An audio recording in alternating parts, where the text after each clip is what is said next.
હાલ દૂધ ખાનારા લોકો માટે એક દુઃખદ સમાચાર સામે આવી રહ્યા છે। છેલ્લા ઘણા સમયથી સોશિયલ મીડિયા પર અમૂલ દૂધમાં પ્લાસ્ટિક હોવાનો દાવો કરતો વિડીયો વાયરલ થઈ રહ્યો છે, જેમાં એક મહિલા દ્વારા અમૂલ દૂધમાં પ્લાસ્ટિક બતાવવામાં આવી રહ્યું છે।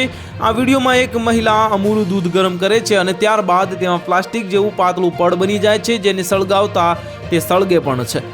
આથી અમૂલ દૂધમાં પ્લાસ્ટિક હોવાનો દાવો કરવામાં આવી રહ્યો છે। વિડીયોમાં કહ્યું છે કે અમૂલ દૂધ સ્વસ્થ છે, તેમાં પ્લાસ્ટિક નથી। તેમણે પણ અમૂલ દૂધને ગરમ કરીને ચેક કર્યું, પરંતુ તેમણે કહ્યું કે આ પ્લાસ્ટિક નથી, એક વૈજ્ઞાનિક પ્રક્રિયા છે।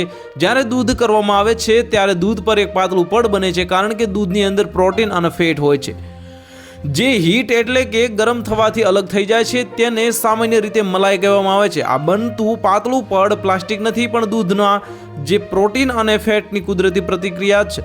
અમૂલ દૂધ માટે પીવા માટે સલામત છે, તો આ વિડીયો પર લોકોની કમેન્ટ પણ કરી રહ્યા છે। કેટલાક લોકો કહી રહ્યા છે કે દીપક થરનાથ ફિટનેસ આ ભાઈને અમૂલ દૂધ કંપનીએ પૈસા આપ્યા હશે, તો કેટલાક યુઝર્સ માહિતી આપવા માટે આભાર પણ માની રહ્યા છે। ને ઉલ્લેખનીય છે કે આજકાલ બજારમાં આ ઘણી વસ્તુઓ ભેળસેળયુક્ત મળે છે, જે સ્વાસ્થ્ય માટે હાનિકારક સાબિત થાય છે। તો હાલ માટે એટલું જ। મળીશું નવી અપડેટ સાથે। જો તમને અમારા વિડીયો પસંદ આવતા હોય તો વિડીયોને લાઇક કરી દેજો, ચેનલને સબસ્ક્રાઇબ કરી બાજુમાં આવેલા બેલ આઇકનને દબાવી દો, જેથી તમને આવા સમાચારની અપડેટ મળતી રહે।